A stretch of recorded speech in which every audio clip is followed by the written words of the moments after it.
Hey, Dawn, thanks for doing this. Obviously, this isn't the first time you've had a championship scenario, for your next game, and I'm sure you don't approach it any differently. But do you remember ever doing anything off the norm, like maybe for your first championship try, or doing something special? I'm just kind of wondering about the preparation for the first one as opposed to now. I mean, I thought we're pretty consistent in how we approach it.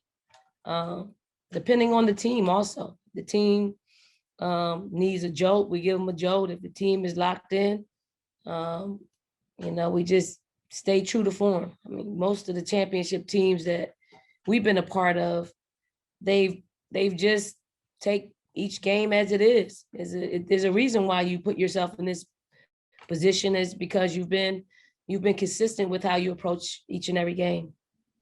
Did you have to give them a jolt today? No, I mean, this team has been pretty cool.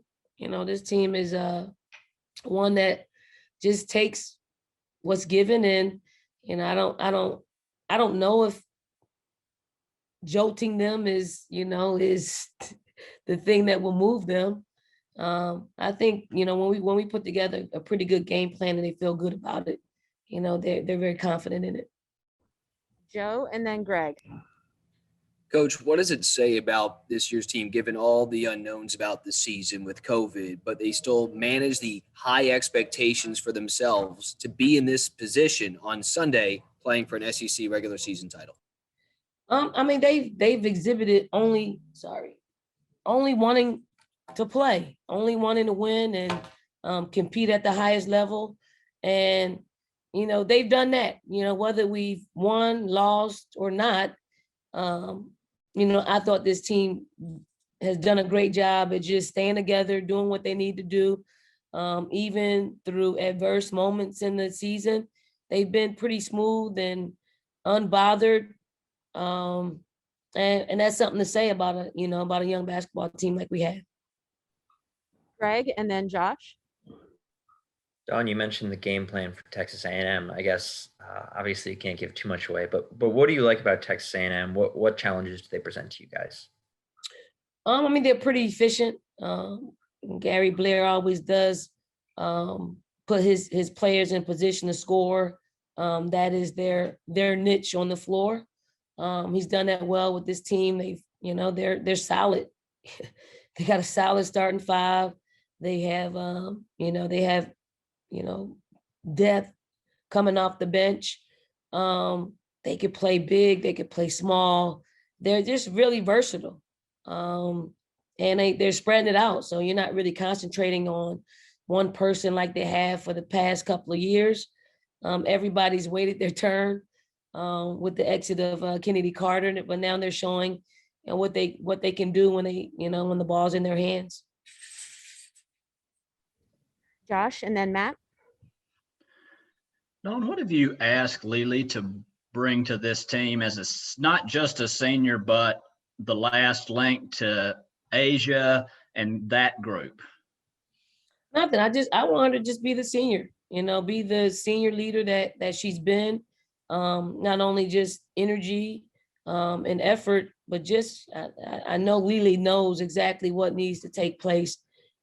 And I've just asked her to just be who she's been, be versatile. When we're able to put the ball in her hands, find us a good shot. She's been very poised on the offensive end. So just be that, be a boost offensively, and that's what she's been. When you say she knows exactly what needs to be done, what do you mean? She's been in this situation before. She's seen people do it when they were seniors. She knows the game plan, what we want on both sides of the basketball. Just continuing exhibiting that. Your young core got the conference tournament in last year, so they have some of that experience. Is there carryover with that in the NCAA, or is the NCAA a different animal? Can experience in the NCAA be a different thing than a conference tournament?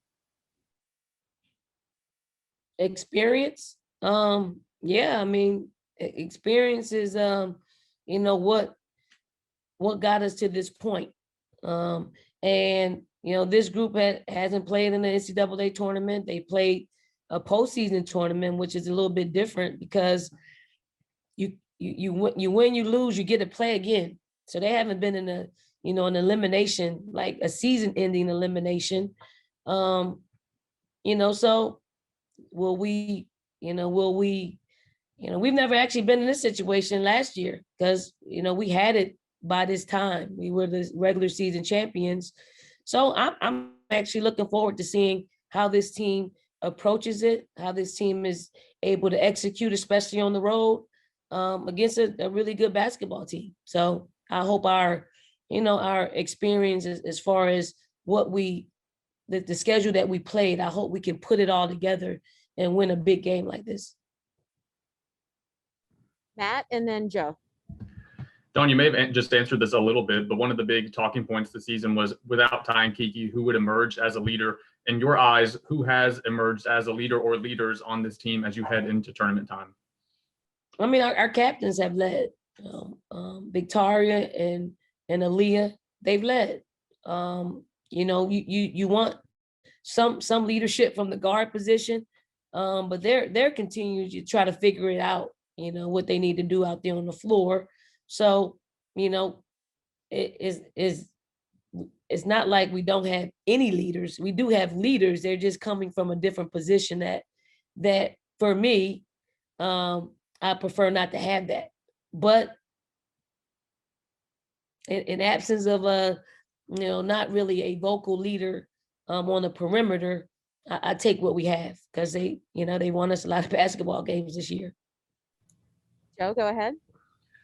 Coach, I know you like your team, and over the course of the last couple of weeks, a lot of the discussion has been developing depth, getting some people more experienced to be ready for this type of stage. After these last couple of weeks have transpired, are you more confident in some other players being able to handle significant moments and challenges on bigger stages after these last few weeks, watching them grow into different roles, or do you need to see more from them? We definitely need to see more.